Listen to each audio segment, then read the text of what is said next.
ప్రియులారా, మరి ఈ సమయంలో బైబిల్‌ని చదువుటలో ఎరుగవలసిన సంగతులని మనం మొదటి భాగాన్ని గత కాలంలో నేర్చుకోవటం జరిగింది. అందులో నిబంధనలు ఎన్ని రకాలు అన్నటువంటి విషయం, అలాగే ఆహ్, నిబంధనలకు మనకు ఉన్నటువంటి సంబంధం ఏమిటి అన్నటువంటి విషయం, చదివేటప్పుడు ఎన్ని రకాలైనటువంటి ఉద్దేశాలతో చదువుతారు ప్రజలన్నటువంటి విషయం, తదుపరి పాత నిబంధనలో ఉన్నటువంటి ప్రధానమైన విభాగాలు, నిబంధన అంటే అర్థం ఏంటి? అలాగే హెబ్రీ గ్రంథకర్తల యొక్క శైలి ఏంటి? అని మనం నేర్చుకోవటం జరిగింది. దీనికి ప్రామాణికంగా మరి వారి శైలిలో పరిచయం ఉంటుంది, విషయం ఉంటుంది, ముగింపు ఉంటుందన్నటువంటి విషయం. అలాగే ధర్మశాస్త్రం అంటే ఏంటి అంటే 5 గ్రంథాలు, ఆదికాండం మొదలుకొని ద్వితీయోపదేశ కాండం వరకు ఉన్నటువంటిది. ఆహ్, 5 గ్రంథాలను కలిపి ధర్మశాస్త్రం అని అంటారని, అందులో మరి పరిచయం, పరిచయం క్రింద ప్రారంభం క్రింద ఆదికాండాన్ని, విషయం కింద నిర్గమకాండం, లేవీకాండం, సంఖ్యాకాండాన్ని, ఆ తదుపరి ముగింపు కింద ద్వితీయోపదేశ కాండాన్ని మనం చూడొచ్చని నేర్చుకోవటం జరిగింది. అలాగే ఆయా కాండాలకు కాండము అన్నటువంటి దానికి భాగము అన్నటువంటి పేరొస్తుందని, అలాగే ఈ 5 సువార్త 5 కాండాలకి పేర్లనేవి ఎందుకొచ్చాయి అన్నటువంటివి గూడా మనం ప్రాముఖ్యంగా నేర్చుకోవటం జరిగింది. ఇక ప్రాముఖ్యంగా మరొక కొన్ని మెళకువలు, దేవుడి మాటలు అసలు మనకు బైబిల్ గ్రంథంలో కొన్ని విశేషమైనటువంటి సంగతులను స్ట్రెస్ చేస్తూ ఉంటాడు దేవుడు. అవి ఎందుకలా చెప్తూ ఉంటాడని మనం ఆలోచన చేస్తే, యేసుక్రీస్తుల వారి మాటల్లో తరచుగా మరి ఈ మాటలు కనబడతాయి. ఏమనంటే, "మీరు చదవలేదా? మీరు చదవలేదా?" అనే విషయాలు. చూసారా? సువార్త పత్రికల్లో ఇలాంటి మీరు విన్నారా? ఎప్పుడన్నా చదువుతున్నప్పుడు యేసుప్రభుల వారు అన్నట్టుగా? అవునన్నా. చూసామన్నా. ఆ! మీరిక్కడ గమనించాల్సిన విషయం ఏంటంటే, ఎందుకంటున్నారు ఆ మాట ప్రభు? ఆ మాటకు అర్థం ఏంటి? మనకేం చెప్పాలనుకున్నట్టు చెప్పండి? మీరు మీరు చదవలేదా అది అన్నట్టు. చదివి కూడా మీరు గ్రహించలేదా అన్నట్లు చెప్తున్నారన్న. గుడ్. వెరీ గుడ్ అమ్మా. ఇంకొకటేంటంటే ఆహ్, ఫస్ట్ ఆఫ్ ఆల్ ఏం చేయాలంటే చదవనోళ్ళు చదవాలి. ఇక్కడ 2 స్టెప్స్ ఉన్నాయి. 2 సోపానాలున్నాయి. మొట్టమొదటిదేంటంటే చదవని వాళ్ళు చదవాలి. చదివిన వారు గ్రహించాలి. అస్సలు చదవందే గ్రహింపు రాదు. కాబట్టి ముందుగా చదవాలి. చదవండి. గ్రంథాన్ని గ్రంథంగా చదవండి. గ్రహింపుతో చదవండి. మజ్జి కృపారావు గారని చిట్టివలస క్రీస్తు సంఘంలో సభ్యులుగా ఉంటూ ఉన్నారు. చాలా వినూత్నంగా పాటలు రాస్తాడాయన. సో, ఆయన 'సంఘము క్రీస్తు ప్రభు శరీరం' అని పాట రాశాడు. ఎవరన్నా విన్నారా ఆ పాట?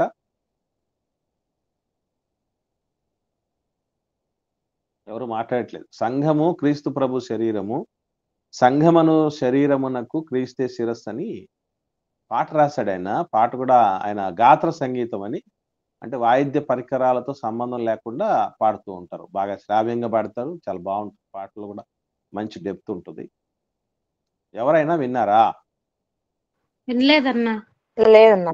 వినకపోయుంటే దయచేసి నేను లింక్స్ పంపిస్తాను. అది గ్రూప్స్‌లో షేర్ చేయబడతాయి. అవి వినండి. చాలా బావుంటుంది. సంఘము క్రీస్తు ప్రభు శరీరము, సంఘమును శరీరమునకు క్రీస్తే శిరస్సు అని జగత్తుకు పునాది వేయబడక ముందే తండ్రైన దేవుడు సంకల్పించినది. మనుషుల ద్వారా, ప్రవక్తల ద్వారా ఇది ప్రవచించబడినది. మహోన్నతుడగు దేవుని చిత్తమని దీన్ని గురించి ఎరగండి అని పల్లవిలో ఉంటుంది. చాలా చాలా బావుంటుంది ఆ పాటలు. ఎందుకు చెప్తున్నానంటే ఇందులో గ్రంథాన్ని గూడా, గ్రంథం ఎలా చదవాలి అన్నది గూడా ఆయన పాటగా రాశాడు. గ్రంథమును గ్రంథమునుగా చదవండి, గ్రహింపుగలి గొప్పగా జీవించండి.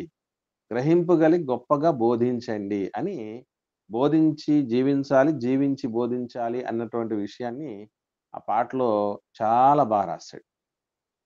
అది అందుకే మీకు పంపిస్తాను. దయచేసి అవి వినండి. చాలా మంచి పాటలు. రైట్. ఇక్కడ ఈ చదవమన్న ప్రతిసారి ఇప్పుడు ఫర్ ఎగ్జాంపుల్ మీరు చదవలేదా అని చెప్పిన సందర్భాలు మీకెవరికైనా గుర్తున్నాయా? ఏ ఏ సందర్భాల్లో ఈ మాటలు ప్రభువు మాట్లాడాడని? మచ్చుకు కొన్ని ఎవరికైనా గుర్తున్నాయా? ఏ విషయాల్లో ప్రభువు అడిగున్నాడు మీరు చదవలేదా అని మాటలు? అది భార్యను విడనాడాలి అన్నప్పుడు మోషే గారి పరిత్యాగ పత్రిక మీరు గుడ్. గుడ్. చదవలేదా వెరీ గుడ్. అన్నారు. Very good. వెరీ గుడ్ అమ్మా. Very good. మనకు మత్తయి సువార్త 19వ అధ్యాయంలో ప్రారంభం నుండి కొందరు యేసు ప్రభుల వారిని శోధించాలన్నటువంటి ఉద్దేశంతో ఆయన దగ్గరకొచ్చి, ఏ హేతువు చేతనైనను భార్యను విడనాడుట న్యాయమా అని అడిగినప్పుడు ప్రభుల వారు వాళ్ళని సూటిగా అడిగిన ప్రశ్న ఒకటే. చూద్దాం మత్తయి సువార్త 19వ అధ్యాయము 5వ వచనంలో ఏమని మాట్లాడుతున్నాడో ప్రభువు చూడగలిగితే. మత్తయి సువార్త 19వ అధ్యాయము 5వ వచనం చదవండి. ఇందు నిమిత్తము పురుషుడు తల్లిదండ్రులను విడిచి తన భార్యను హత్తుకొనును, వారిద్దరును ఏకశరీరముగా ఉందరని చెప్పానని మీరు చదవలేదా? మీరు చదవలేదా అని అడుగుతున్న ప్రతి దానిలో కూడా మీరు గమనిస్తే వాళ్ళు చేస్తున్న తప్పిదాలు. అంటే ఎవరైతే యేసు ప్రభువును అత్యుత్సాహంతో ప్రశ్నించి ఇరుకున పెట్టాలని వచ్చారో వాళ్ళందరినీ ఉద్దేశించి ప్రభు మాట్లాడిన మాటలివే. ఏమని అంటున్నాడు అంటే, మీరు చదవలేదా అని అంటున్నటువంటి విషయం యొక్క అర్థం ఏంటంటే, మీరు అపార్థం చేసుకున్నారు. ఈ విషయంలో అపార్థం జరిగింది. మీరు సరిగా నిజంగా దాన్ని ఆ లేఖన భాగాలను చదివి గ్రహించుంటే అసలు ఈ క్వశ్చనే మీరు వేసేవాళ్ళు కాదు అని యేసు ప్రభుల వారు చెప్తున్నారు. అంటే ప్రభువుల వారు మీరు చదవలేదా అని అడిగిన ప్రతి సందర్భంలో అక్కడ ఒక మేలుకొలుపు కనపడుతుంది, ఒక హెచ్చరిక కనపడుతుంది, ఒక గద్దింపు కనపడుతుంది, ఒక వివరణ కనబడుతుంది, ఒక స్పష్టత వస్తుంది. ప్రశ్నతో వాళ్ళొస్తే జవాబుతో ప్రభువు స్పష్టత ఇస్తున్నాడు. కాబట్టి ప్రశ్నకు జవాబు చదివి గ్రహించటంలో ఉంటుంది. ఇదే కాదు, జీవితంలో ఏ రకమైనటువంటి ప్రశ్నలకైనా సరే పరిశుద్ధ గ్రంథాన్ని మరింత ఎక్కువగా ఎవరైతే ధ్యానిస్తారో, నేర్చుకుంటూ ఉంటారో వాళ్ళకి జీవిత సమస్యలు చాలా సులభం అయిపోతాయి. చాలా సులభం అయిపోతాయి. ఎందుకంటే అన్ని సొల్యూషన్స్ ఇక్కడే మనకు బైబిల్ గ్రంథంలో దొరుకుతాయి గనక. కనుకనే మనం చేయాల్సిన పనేంటంటే గ్రహింపుగా చదవాలి. గ్రహింపుగా చదివిన వారి యొక్క అనుసరణలో మనం ముందుకు సాగాలి. నిజంగా కొన్ని కొన్ని సందర్భాల్లో ఎంత భాగ్యవంతులం అంటే మనం ఎంత భాగ్యవంతులం అంటేనండి, కొందరు దైవజనులు ఉంటారు. వాళ్ళ యొక్క జీవితంలో చాలా ఒడిదుడుకులు ఎదుర్కొని, డక్కీ ముక్కీలు తిని, ఎన్నో అనుభవాలు గడించి, దెబ్బలు ప్రయత్నం చేసి విఫలమైపోయి, యత్నదోష సిద్ధాంతాలు అంటారు కదా! Trial and error method. ఆయన ప్రయత్నించటం, విఫలమైపోవటం, ఈ దారి కాదనుకోవటం, ఇంకో దారికెళ్ళిపోవటం, ఎన్నెన్నో రిస్కులు పడి ఒక ఫార్ములా కనుక్కొని ఉంటారు. ఆ ఫార్ములాను మనకు ఈజీగా చెప్పేస్తారోళ్ళు. దాచుకోరు. దేవుడి సంకల్పం ఎరిగినటువంటి వారు, దేవుడి మనసు ఎరిగినటువంటి వాళ్ళు ఎప్పుడు ఎవరు కూడా వాళ్ళది దాచుకోరండి. అందుకే ప్రయోజనకరమైనది అనేది దాచుకోలేదు అంటాడు పౌలు గారు.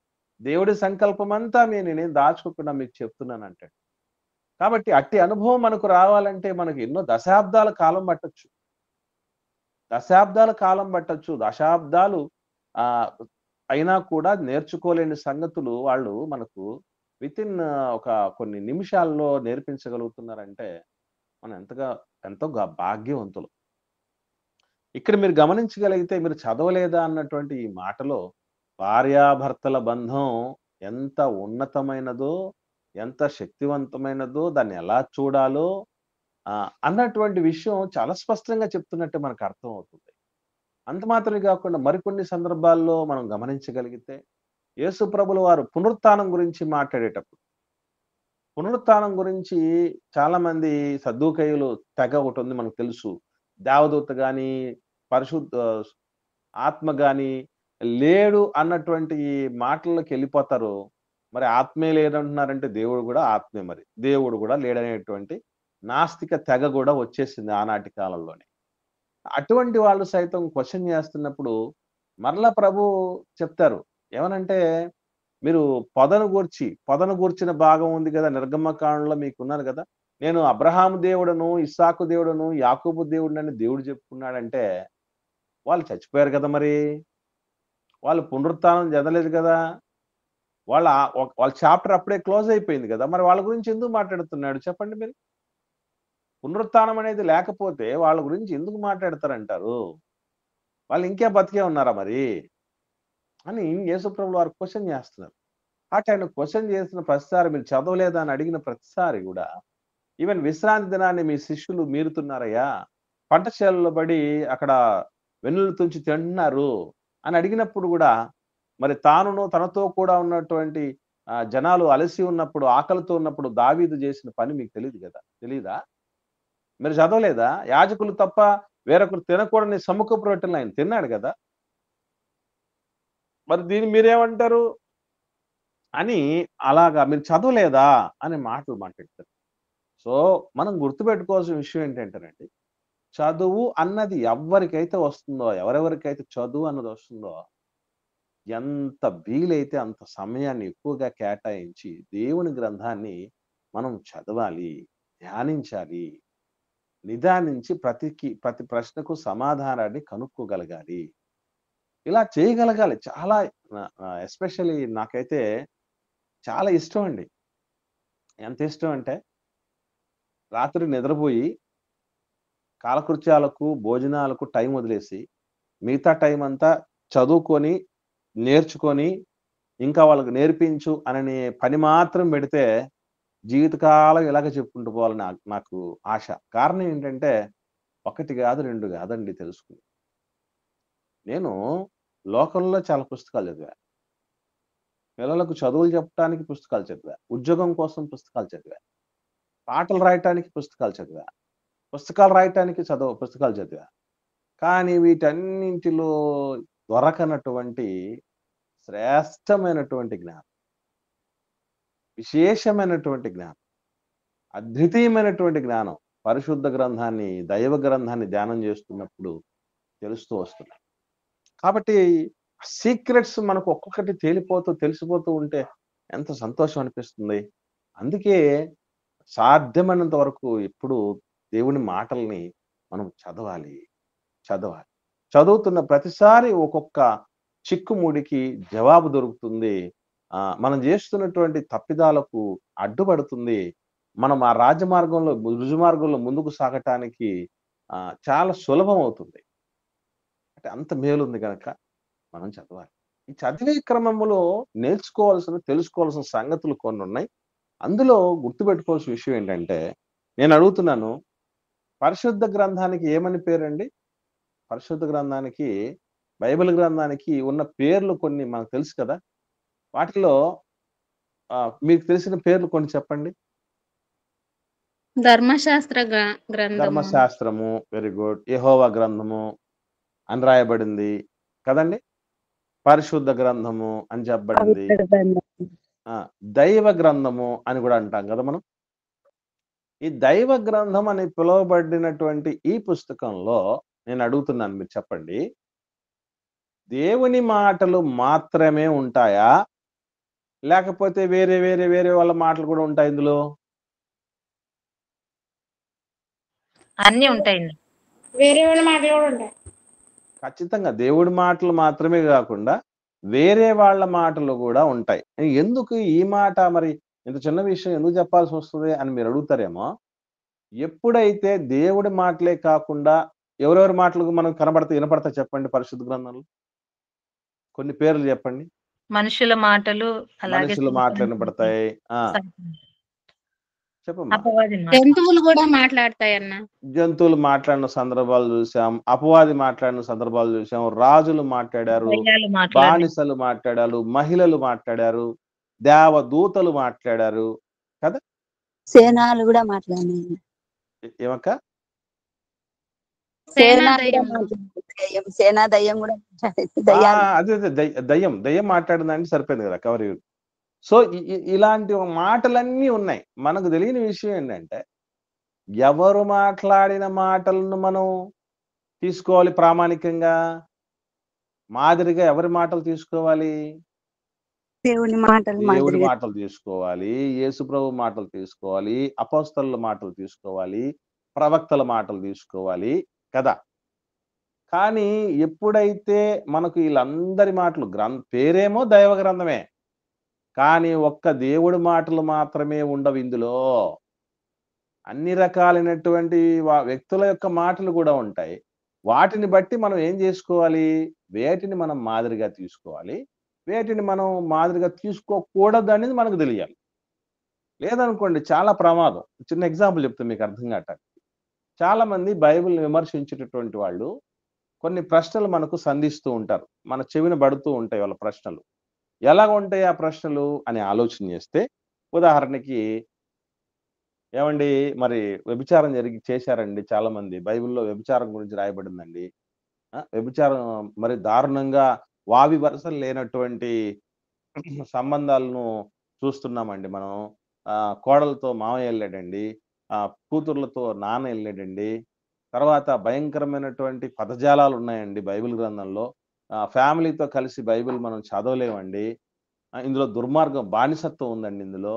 ప్రజాస్వామ్యం లేదండి. తర్వాత నరహత్యలున్నాయండి ఇందులో. దేవుడు శవకాముకుడండి పరిశుద్ధ గ్రంథంలో. ఈ విషయాలన్నీ చెప్తూ ఉంటారు. సో, ఇలాంటివన్నీ వీళ్ళు మాట్లాడడం వెనక మనం ఎలా అర్థం చేసుకోవాలి? వాళ్ళకి ఎలా అర్థం చేయించాలి? పోనీ మనం ఎలా సంతృప్తి పరుచుకోవాలి ఆత్మ సంతృప్తి? ఇలాంటివన్నీ వింటున్నప్పుడు మనం చేయవలసిన పనేంటి? ఎలా వీటిని మనం ఆన్సర్ చేయగలగాలి? ఇప్పుడు వ్యభిచారం గురించి పరిశుద్ధ గ్రంథంలో వ్యభిచారం గురించి రాయటం ఏంటి? పరిశుద్ధ గ్రంథంలో బానిసత్వం గురించి చెప్పటం ఏంటి? పరిశుద్ధ గ్రంథంలో అత్యాచారాలు చేయటం ఏంటి? అత్యాచారాలు లేవా? సామూహిక అత్యాచారాల గురించి కూడా రాయబడింది బైబిల్. మరి భయంకరమైనటువంటి భూత పదజాలాలు ఉన్నాయి బైబిల్ గ్రంథంలో. అవేంటి? ఇవన్నీ కొన్ని క్వెషన్స్ మనల్ని అడుగుతున్నారు. దీనికి నేనే విమర్శకుని అనుకోండి. నాకు మీరు ఆన్సర్ చేయాలి. ఏం చెప్తారు? వాటికి తగిన శిక్ష ఉందినా, అది చేసినప్పుడు ఆ శిక్ష ఉంటది, అలాగ మనం ముందుకు అని తెలియజెప్పడానికి అది రాసించారు. వెరీ గుడ్ అక్క. మంచి ఆన్సర్ చేశారు. సూపర్. ఇక్కడ మనం గుర్తుపెట్టుకోవాల్సిన విషయం ఒకటే ప్రియులారా. సరే, ఇక్కడ నేను అడుగుతున్నాను, న్యూస్ చెప్పేటప్పుడు మనకు ఎలక్ట్రానిక్ మీడియాలో టీవీలో న్యూస్ ఛానల్‌లో న్యూస్ చెప్తారు. వార్తలు చెప్పేటప్పుడు ఫలానా చోట హత్య జరిగింది, ఫలానా చోట దొంగతనం జరిగింది, ఫలానా చోట ఫలానా వ్యక్తులు అత్యాచారం చేశారు. ఈ విషయాలన్నీ చెప్తున్న దాన్ని మనం చూసి, ఏంటండి వాళ్ళు వార్తలు చెప్పమంటే ఇవన్నీ చెప్తున్నారు పనికిరాని సంగతులు. ఏందండి సమాజాన్ని పాడు చేస్తున్నారండి అని ఎవడైనా అంటాడా? తెలియపరుస్తున్నారు మంచిది. మనకు కూడా తెలిసింది. వెరీ గుడ్ అక్క. న్యూస్ ఛానల్ ఎందుకు అవి టెలికాస్ట్ చేస్తున్నారు? నువ్వు కూడా చేయమనా? అందరికీ తెలియాలి. ఇట్లా చేయకూడదు అని మనం కూడా అలా చేయమనా? కాదు కదా. అంటే అవేర్‌నెస్ కల్పిస్తున్నారు, అవగాహన కల్పిస్తున్నారు. మీ ఊర్లలో కూడా మీ పిల్లలకు కూడా అత్యాచారం జరగటానికి అవకాశాలుంటాయి. మీ ఇళ్ళల్లో కూడా దొంగతనాలు జరగటానికి అవకాశాలుంటాయి. మీరు అలర్ట్‌గా ఉండండి. ఇలా చంపేస్తున్నారు. కాబట్టి కొన్ని జాగ్రత్తలు మీరు వహించండి అని చెప్పటానికి గదా! మంచి కోసమే గదా! మరి న్యూస్ ఛానల్‌లో అలాగే న్యూస్ పేపర్‌లలో గూడా జరిగినటువంటి విషయాలన్నీ క్రైమ్‌కి సంబంధించిన విషయాలన్నీ ఎన్నో రాస్తాడు. అంటే ఆ పత్రిక హత్యలను ప్రేరేపిస్తుందని చెప్పొచ్చా? గ్రూప్ రాజకీయాలను ప్రేరేపిస్తుందని చెప్పొచ్చా? పలానా లంచావతారం గురించి చెప్తారు. అంటే లంచాలు తీసుకోమని ఆ పత్రిక ప్రోత్సహించిందని చెప్పొచ్చా? ఎందుకు అవి రాయిస్తున్నాడు అన్న విషయం తెలియకుండా పరిశుద్ధ గ్రంథం మీద దుమ్మెత్తిపోయటం అనేది జరుగుతుంది. మీకు విషయం చెప్పంటారా? అసలు బూతులున్నాయని మాట్లాడుతున్నారు. దానికి మనం ఆన్సర్ చేయాలనుకోండి ఏం చెప్తాం చెప్పండి? పరిశుద్ధ గ్రంథంలో చాలా భయంకరమైన బూతులున్నాయండి.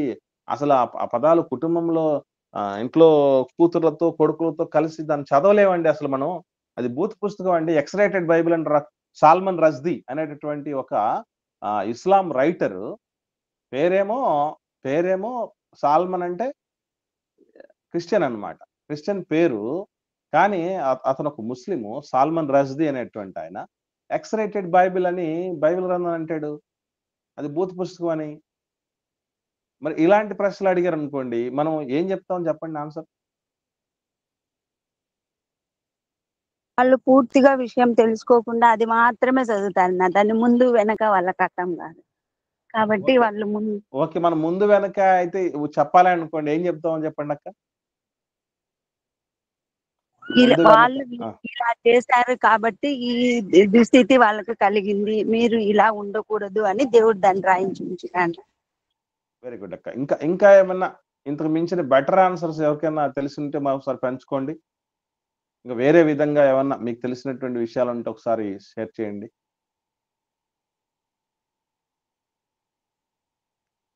ఒక విధంగా కూడా మనం తెలుసుకోవచ్చిన ఇట్లా చేస్తే ఇట్లా జరుగుతుంది, కాబట్టి మీరు అలర్ట్ గా ఉండండి, మీ పిల్లల్ని మీ కుటుంబాలని కొంచెం జాగ్రత్తగా ఉంచుకోండి అని చెప్పి అలాగే మెసేజ్ దేవుడు కూడా కొన్ని పదాలు మాట్లాడేటప్పుడు ఇశ్రాయేల్ సమాజంతో మాట్లాడేటప్పుడు చాలా చాలా చాలా రూట్ గా అనిపిస్తాయి. ఆ పదాలు దేవుడే మాట్లాడిన సందర్భాలు కూడా కొన్ని ఉంటాయి. అలాంటివి వాటిని గురించి కూడా అడుగుతున్నప్పుడు మనం ఏం చెప్పొచ్చు? దేవుడే మాట్లాడుతున్నాడు అన్నమాట. అలాంటి వాళ్ళ జీవితాలను ఆ పదజాలంతో చూపించారన్న దేవుడు. వాళ్ళ బ్రతుకుతున్న జీవితాలను అంత భయంకరమైన పదజాలంతో మన ముందు పెడుతున్నారు. గుడ్. ఇంకా ఏమైనా మిగతా వాళ్ళు మాట్లాడండి, బ్రదర్స్ సిస్టర్స్, ఎవరు సైలెంట్ గా ఉండకండి. ఇప్పుడు నేను అడుగుతున్నాను, ఒకసారి ఆలోచన చేయండి. ఫలానా అమ్మాయి మీద అత్యాచారం జరిగింది అని కోర్టులో కేసు వేసింటారు. కేసు వేసేటప్పుడు ఆ టైం అది విచారణ చేసేటప్పుడు అండి, మీకు తెలుసో తెలీదు, ఇండియన్ పీనల్ కోడ్ లో రేపుకు సంబంధించినటువంటి ఆ విచారణ ఎలా కొనసాగుతుందో, ఎలాంటి క్రాస్ క్వశ్చన్స్ అయ్యాలో, ఇవన్నీ కొన్ని ఉంటాయి. అవన్నీ చదివినప్పుడు ఎట్లా అనిపిస్తుంది తెలుసా మనకి? ఇంత భయంకరంగా పచ్చి బూతులు మాట్లాడుతున్నాడు లాయర్ గారు అని అన్నట్టు ఉంటుంది. ఈ క్వశ్చనింగ్స్ ఎట్లా ఉంటాయంటే, నీ మీద మొదటగా ఎక్కడ చేయేశాడు, ఎందుకు చేయేశాడు, అక్కడ ఆనవాళ్ళు ఏంటి అసలు, ఇవి ఒక్క విధంగా ఉండవండి. క్వశ్చన్స్ అన్ని మామూలుగా ఉండవు. ఇప్పుడు అవన్నీ ఎందుకు అలా మాట్లాడతావయ్యా అని అంటే అతను ఏమంటాడంటే, నిజాన్ని నిగ్గు తేల్చడానికి అంటే. సరే, అతనికంటే లాయర్ కంటే తెలియదు కాబట్టి ఇలాంటి వాడాడు. అంటే ఆ పదాలను మనం రకరకాల వేరే విధంగా అనుకుంటాం. కానీ వాస్తవంగా గమనించగలిగితే ఫస్ట్ ఆఫ్ ఆల్ గుర్తుపెట్టుకోవాల్సింది, మన దేహంలో ఉన్న అవయవాలు ప్రతి ఒక్కటి కూడా అసలు బూతుకు సంబంధించి అనుకోవటమే తప్పు. దేహపు అవయవాలను ఏదో బూతు అనుకోవటం తప్పు. మరి బూత్ అనుకుంటే మరి మనలోనే ఉన్నాయి కదా అవి, మనమే వాటిని జాగ్రత్తగా కాపాడుకుంటున్నాం కదా. బూత్ అన్నది మనకెందుకు, తీసి అవతల పడేస్తే పోలే? ఎందుకు చేయట్లేదా పని మనం? అంటే దేవుడు ఒక పర్పస్ కోసం ఏర్పాటు చేసినటువంటి అవయవాలను బూత్ కింద ఎందుకు లెక్క పెడతారు? అసలు చేసిన ఆయన మాట్లాడితే తప్పేంటి? ఎందుకు మాట్లాడుతున్నాడు? ఆయన పర్పస్ ఏంటి? నువ్వు పవిత్రంగా ఉండాల్సినటువంటి దానవి. ఇశ్రాయేలు అందరినీ ఒక స్త్రీతో పోల్చి, ఒక భర్తకు నమ్మకంగా ఉండాల్సిన, నిన్ను సృష్టించిన సృష్టికర్త పోషించేవాడు, ఆయన సంరక్షించేవాడు, ఆయన కాపాడేవాడు, ఆయన వృద్ధి చెందించేవాడు కనుక ఆయనను భర్తగా పోల్చుకుని ఆయన కాపుదల్లో ఉన్నటువంటి ఇశ్రాయేల్ సమాజాన్ని భార్యగా చెప్తూ, నువ్వు నన్ను వదిలేసేసి నువ్వు తప్పుడు పని చేయటానికి వెళ్ళావని దాన్ని క్లారిటీగా చెప్తాడు దేవుడు. అది స్పష్టత మనకు అర్థం కావటానికి, అంతే తప్ప వేరొక ఉద్దేశంగానే కాదు. ఇప్పుడు మనకు చదువుకున్న చదువుల్లో కూడా మరి సెక్స్ ఎడ్యుకేషన్ గురించి చిన్న వయసులోనే చెప్పరు. మరి కొంచెం వయసు వెళ్ళిపోయిన తర్వాత ముందుకు వచ్చిన తర్వాత 9th క్లాస్ 10th క్లాస్ ఆ ఇంటర్మీడియట్ ఆ స్టేజ్ లో బొమ్మలు వేసి మరి చెప్తారు. మరి వైద్య విద్య నేర్చుకునేటప్పుడు ఎట్లా నేర్చుకుంటారండి పిల్లలు? ఆ పుస్తకాల్లో వీడియోలలో ఎక్స్ప్లెనేషన్ లో దేని గురించి చెప్తారనుకుంటున్నారు? మీకు ఎవరికి ఐడియా ఉందా? వైద్య విద్యను నేర్పించేటటువంటి టైంలో పిల్లలకి, ఆడపిల్లలకి, మగపిల్లలు కలిసి ఉంటారు అక్కడ. వాళ్ళకి వేటి గురించి చెప్తారు? రీప్రొడక్టివ్ ఆర్గాన్స్, ప్రత్యుత్పత్తి అవయవాల గురించి చెప్తారు. పురుషుని యొక్క ప్రత్యుత్పత్తి వ్యవస్థ ఎట్లుంటుంది, స్త్రీ ప్రత్యుత్పత్తి వ్యవస్థ ఎట్లుంటుంది అంటే వీళ్ళెవర్రా బాబు, బూత్ డాక్టర్లు ఉన్నట్టున్నారు, బూత్ లెక్చరర్లు ఉన్నట్టున్నారు, ఈ పుస్తకంలో అన్ని ఇట్లాంటి బూత్ బొమ్మలన్నీ ఉన్నాయేంటి అని ఎవడు అనుకోకూడదు. అది ఎడ్యుకేషన్ అట, అర్థం చేయించటం కోసం అట. ఇవి బాగానే చెప్తున్నారు. అది సృష్టించిన దేవుడు మాట్లాడితే మాత్రం తప్పు అయిపోయింది. సో ఇవన్నీ మనం చూడగలిగితే దేవుడు ఇలాంటివి ఎంకరేజ్ చేస్తున్నాడా, లేకపోతే ఎందుకు రాయించాడు? ఒకసారి చూద్దాం పరిశుద్ధ గ్రంథంలో ఏం చెప్తున్నాడు. కొరింథీయులకు రాసిన మొదటి పత్రిక 10వ అధ్యాయం 6, 7, 8 వచనాలు చూద్దాం. అక్కడ ఏం రాయబడి ఉంది? కొరింథీయులకు రాసిన మొదటి పత్రిక 10వ అధ్యాయము 6, 7, 8 వచనాలు చూద్దాం. చదవండి ఒకరు. వారు ఆశించిన ప్రకారము మన చెడ్డవాటిని ఆశించకుండానట్లు ఈ సంగతులు మనకు దృష్టాంతంగా ఉన్నవి. జనులు తినుటకు త్రాగుటకు కూర్చుండి ఆడుటకు లేచిరి అని వ్రాయబడినట్లు వారిలో కొందరి వలె మీరు విగ్రహారాధికులై ఉండకుడి, మరియు వారి వలె మనం వ్యభిచరింపక ఇందుము.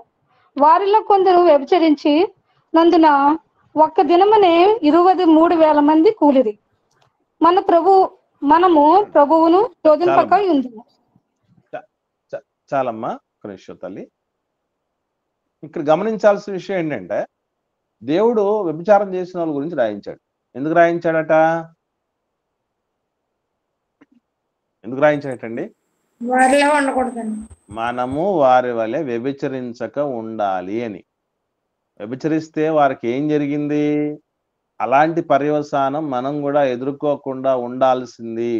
అందుకోసము అడుసు తొక్కద్దు, కాలు గడగద్దు అన్నటువంటి ఉద్దేశంతో దేవుడు మంచి ఉద్దేశంతో రాయించాడు తప్ప వ్యభిచరించిన వాళ్ళని కూడా రాయించి వాళ్ళని చూసి నేర్చుకున్నాడేంటి?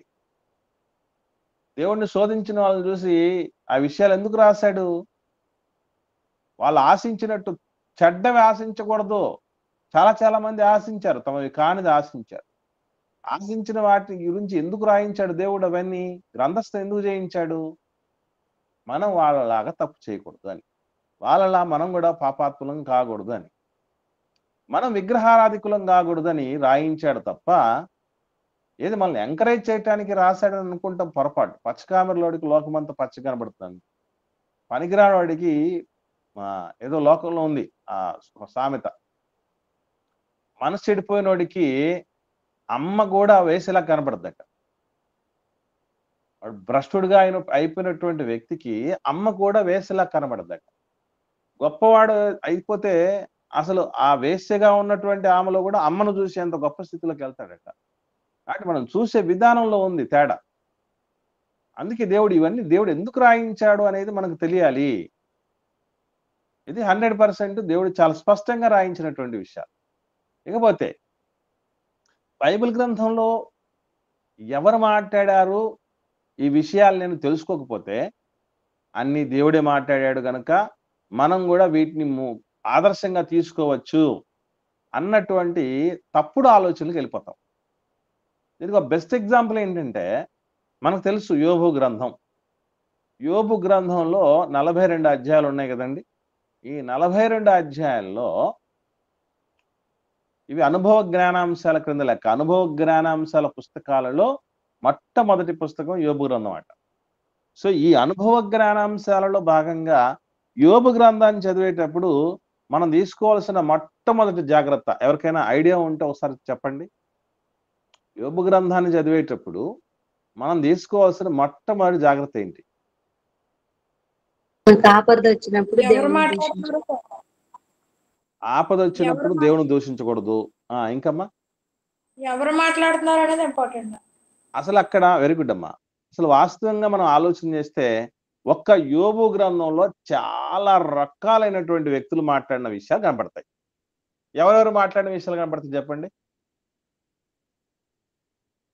యోబు దేవుడు స్నేహితులు ముగ్గురు యోబు గారి స్నేహితులు, ఇంకా ఎలిహు కూడా మాట్లాడతారమ్మా. ఎలీహు మాట్లాడతాడు, ఇంకా యోబు గారు ఆయన భార్య, యోబు గారు మాట్లాడతారు, యోబు గారి భార్య మాట్లాడుతుంది, ఇంకా పనివారు మాట్లాడుతున్నారు. పనివారు మాట్లాడతారు, ఇన్ఫర్మేషన్ ఇస్తారు కదా, ఆస్తి పోయింది. దేవుడు మాట్లాడతారు, దేవుడు మాట్లాడతాడు, ఇంకా సాతాను మాట్లాడతాడు. ఈ అన్ని విషయాలు యోబు గ్రంథంలో మనకు కనబడతాయి.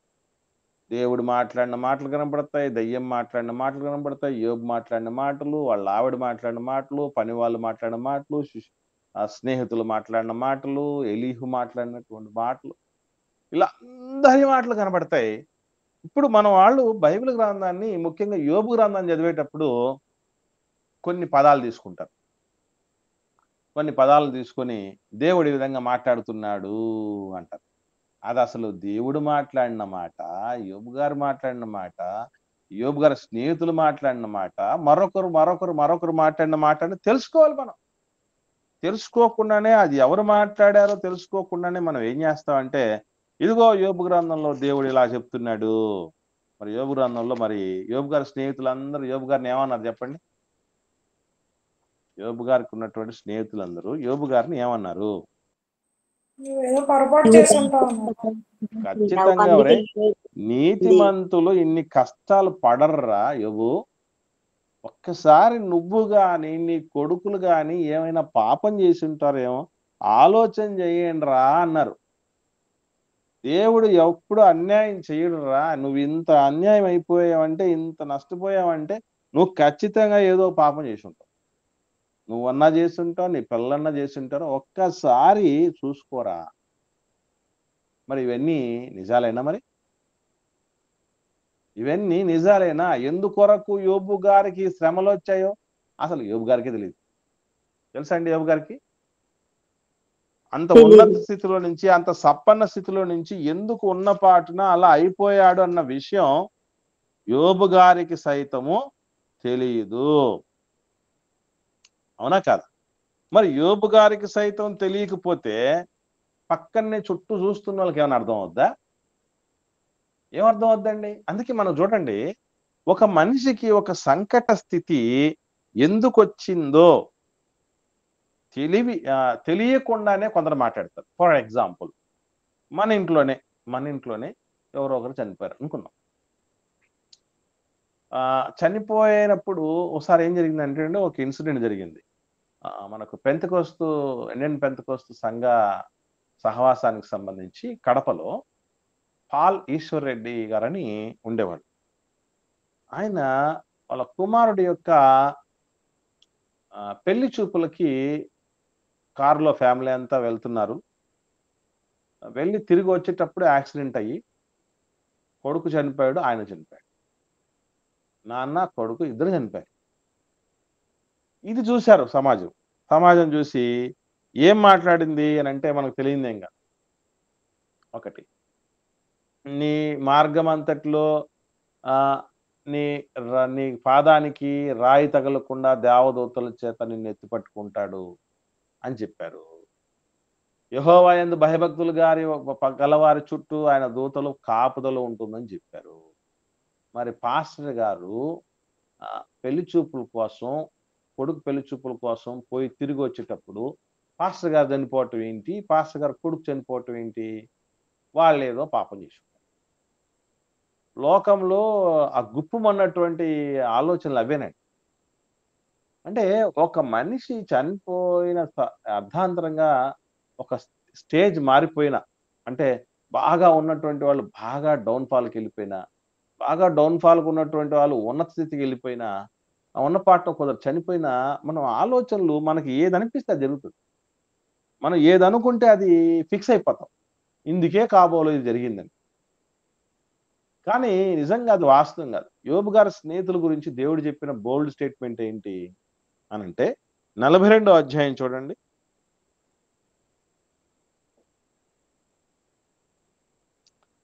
యోబు గ్రంథంలో యోబు గ్రంథం 42వ అధ్యాయము 7వ వచనం చూడండి, ఏమని స్టేట్మెంట్ ఉందో.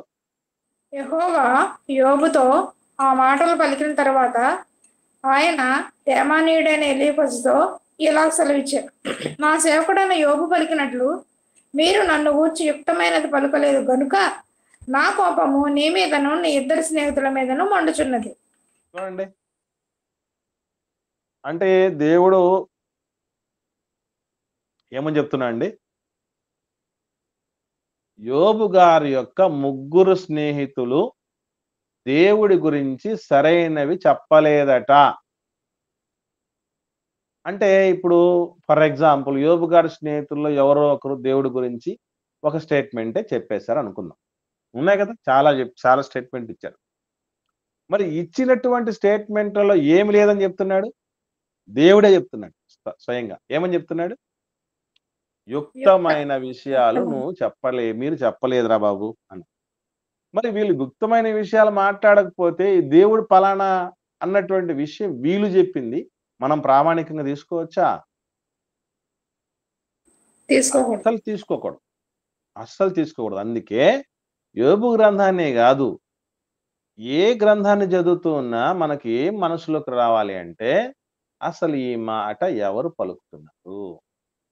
దేవుడా అయితే తిరుగులేదు, ప్రవక్తన అయితే తిరుగులేదు.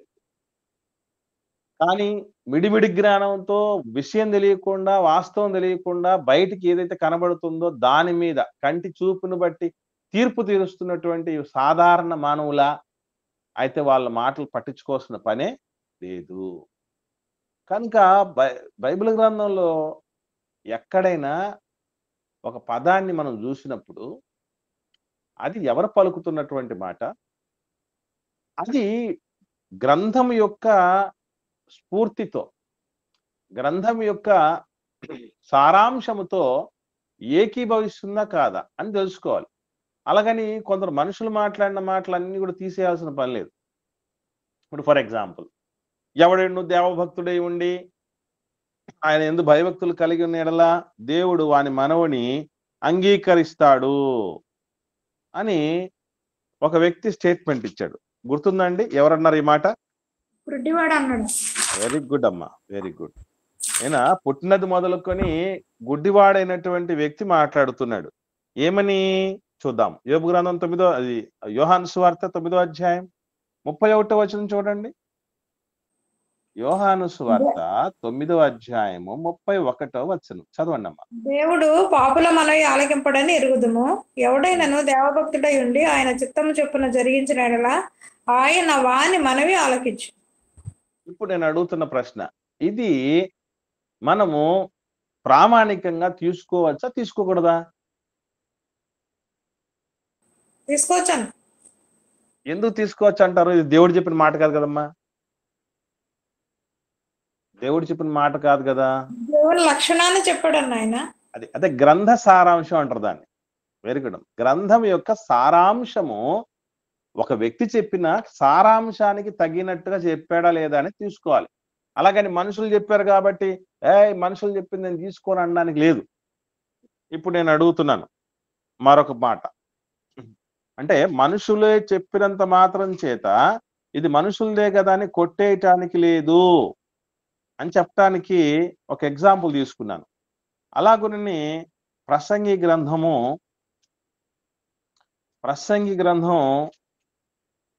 ఇక్కడ కూడా చాలా మనం ఫిల్టరేషన్ చాలా చక్కగా చేయాలి. ఎలాగో కొన్ని ఎగ్జాంపుల్స్ మేము ముందు పెడతాను చూడండి. ప్రసంగి గ్రంథము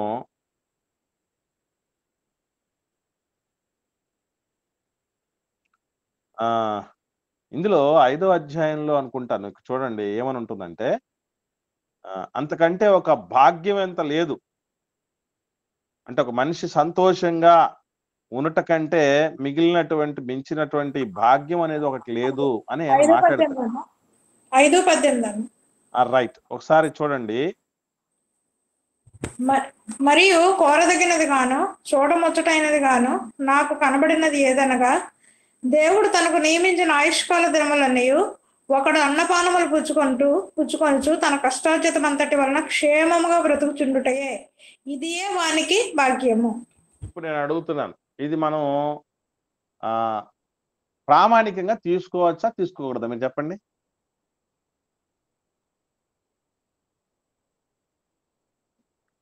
ఈ మాటని మనం ప్రామాణికంగా తీసుకోవచ్చా తీసుకోకూడదా? భూమి మీద ప్రామాణికం రైటే అన్నయ్య.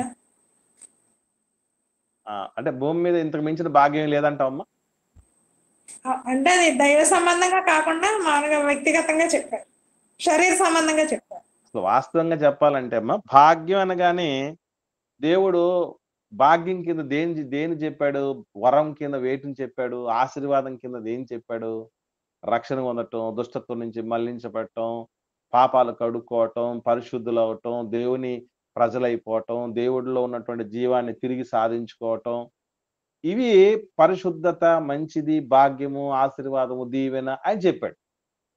కానీ ఈయన ఏం చెప్తున్నాడు? ఏంటంటే తనకు నియమించిన ఆయుష్కాల దినములంతా ఒకడు అన్నపానలు పుచ్చుకోవటం, కష్టార్జితం అంతటి వలన క్షేమంగా బ్రతకటం, ఇవి రెండు భాగ్యం. అంటే మరి అట్టి భాగ్యవంతుల ప్రపంచంలో ఎంతో మంది ఉన్నారు కదా.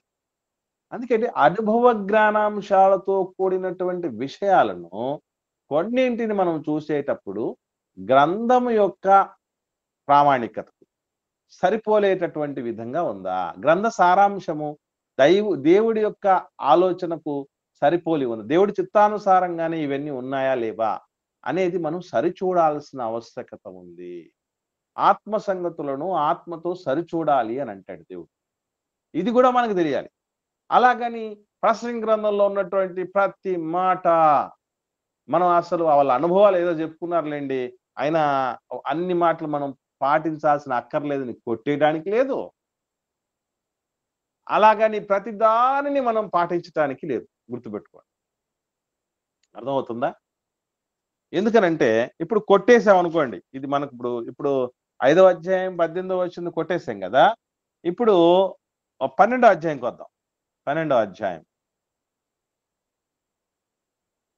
12-13 వచనాలు చదవండి. 12వ అధ్యాయం ప్రసంగి గ్రంథం 12-13 వచనాలు. ఇదియు గాక నా కుమారుడా, హితోపదేశములు వినుము. పుస్తకములు అధికముగా రచింపబడును, దానికి అంతము లేదు. విస్తారముగా విద్యాభ్యాసం చేయుట దేహమునకు ఆయాసకరము. ఇదంతయు వినిన తరువాత తేలిన ఫలితార్థం ఇదే, దేవుని యందు భయభక్తులు కలిగి ఉండి ఆయన కట్టడలను అనుసరించి నడుచుచుండవలెను. మానవ కోటికి ఇదే విధి. ఇప్పుడు నేను అడుగుతున్నాను, ఈ మాటలు ప్రామాణికంగా తీసుకోవచ్చు అంటారా తీసుకోకూడదంటారా? చెప్పండి. తీసుకోవచ్చు అన్న. 100% తీసుకోవాలి. ఎందుకనంటే అసలు మానవ కోటికి ఉన్నటువంటి విధి దేవుని యందు భయభక్తులు కలిగి ఉండటం, ఆయన కట్టడలు అనుసరించడం. బైబిల్ అంతటినీ ఒక్క మాటలో చెప్పేశాడు. అలాగే ప్రపంచంలో మానవ మెడదల్లోంచి పుట్టినటువంటి పుస్తకాలను అభ్యసించటం వల్ల నీకు ఆయాసం మిగులుతుంది తప్ప, వృధా ప్రయాసే తప్ప, బూడిదలో పోసిన పన్నీర్ లాంటి జీవితమే తప్ప మరొకటి ఏమి కాదురా నాయన అని చెప్పాడు. నిజమా కాదా? అది సత్యమే కదా అది. కాబట్టి ప్రతి దానిని మనం ఏం చేయొచ్చు అని అంటే దేవుడి మాటే అని పొలోమని పాటించకూడదు, అలాగని ప్రతి మాటను కొట్టేయకూడదు. ప్రతి మాటను జాగ్రత్తగా దేవుడి యొక్క గ్రంథము యొక్క సారాంశముతో సరిపోలినదా కాదా అనేటటువంటిది మనం ఆలోచన చేసి దానిని మనం బేరీజు వేయాలి. మనం తీసుకోవచ్చా, స్ఫూర్తిగా తీసుకోకూడదా.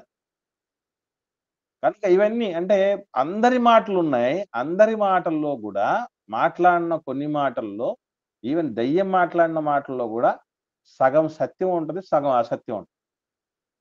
మళ్ళీ చెప్తున్నా, మీరు ఏమన్నా కన్ఫ్యూజ్ అవుతారేమో, ఉలిక్కి పడతారేమో. ఈవెన్ దయ్యం మాట్లాడిన మాటల్లో కూడా సగం సత్యం, సగం అసత్యం ఉంటుంది. ఎవరన్నా అట్లాంటిది విన్నారా?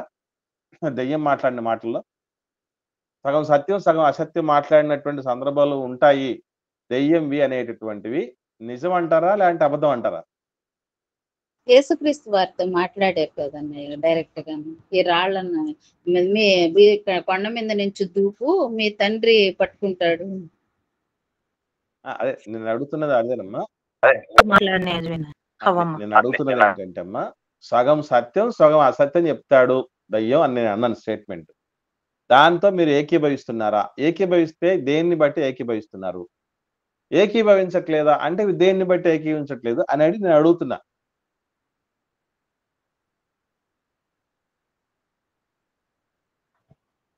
అన్న సాతాను అవ్వతో మాట్లాడతాడు కదన్నా, ఈ పండు తింటే కళ్ళు తెరవబడతాయి అని సత్యమే చెప్పింది ఒక మాట.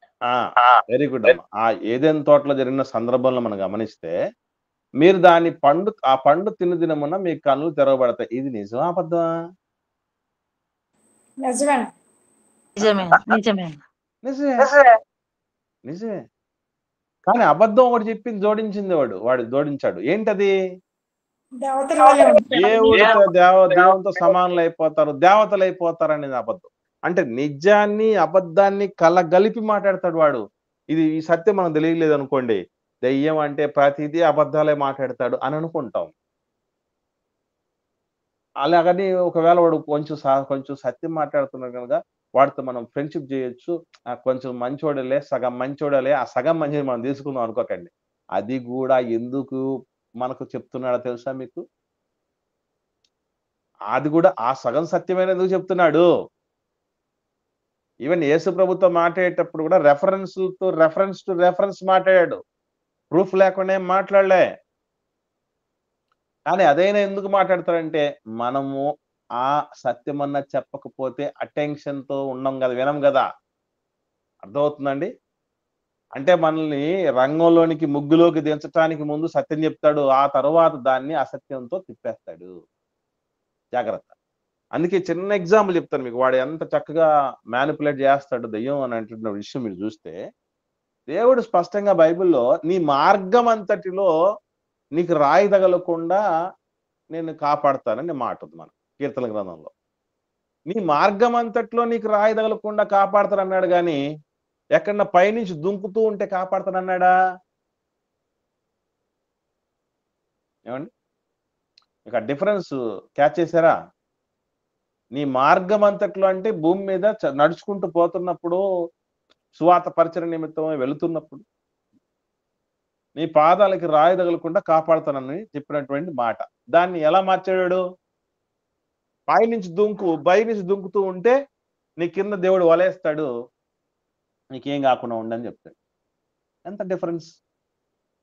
ఇది మనకు తెలియాలి. అంటే ఉన్నటువంటి దేవుడి మాటల్ని మసిపోసి మారేడుకాయ చేయడు. దేవుడి మాటే వాడతాడు, వాడు కూడా దేవుడి మాటే మాట్లాడతాడు, ఉపయోగిస్తాడు. కానీ మనల్ని మోసం చేసేటువంటి పరిస్థితి. ఇవన్నీ గమనించుకోవాలి. అంటే మనుషులు మాట్లాడిన మాటల్లో కూడా గ్రంథ సారాంశానికి అనుగుణంగా మాట్లాడుతున్నారా, అనుగుణంగా మాట్లాడట్లేదా? అలాగే దేవుడు అనుకున్న విధంగా వీళ్ళు మాట్లాడుతున్నారా లేదా వీళ్ళ సొంత మాటలా? ఇవన్నీ మనకు తెలియాలి. తెలిసి పరిశుద్ధ గ్రంథాన్ని మనం చదవాల్సినటువంటి అక్కర ఉంది. కాబట్టి ప్రియులారా, ఇది ప్రధానంగా మనం తెలుసుకోవాల్సినటువంటి బైబిల్ గ్రంథాన్ని చదవటంలో ఎరుగవలసినటువంటి సంగతులు. ఓకే, సో ప్రాముఖ్యంగా పరిశుద్ధ గ్రంథం దైవ గ్రంథమే కానీ ఇందులో చాలా రకాలైనటువంటి వాళ్ళ మాటలు ఉన్నాయి. ఆ మాటల్లో కూడా ప్రామాణికంగా తీసుకోవాల్సినవి కొన్ని ఉన్నాయి, ప్రామాణికంగా తీసుకోకూడనివి కొన్ని ఉన్నాయి అన్నటువంటి విషయాలు మనం అర్థం చేసుకున్నాం. అలాగే యేసు ప్రభుల వారు మీరు చదవలేదా అని అంటున్నాడంటే అక్కడ 100% మనం చదవాలని, చదివిన దాన్ని గ్రహించాలని, అలా గ్రహింపు లేకపోతే ఎన్నో విషయాల్లో మనం అపార్థం చేసుకుంటామని, మన కళ్ళు మూయబడి ఉంటాయని, దానివల్ల మనం ఎంతో నష్టపోతామని కూడా తెలుసుకోవటం జరిగింది. ఇది బైబిల్ ఎరుగుటలో బైబిల్ చదువుటలో ఎరుగవలసినటువంటి సంగతులు 2వ భాగం. మరి మిగిలినటువంటి విషయాలు తర్వాత మరొక స్పెషల్ క్లాస్లో మనం నేర్చుకునే ప్రయత్నం చేద్దాం.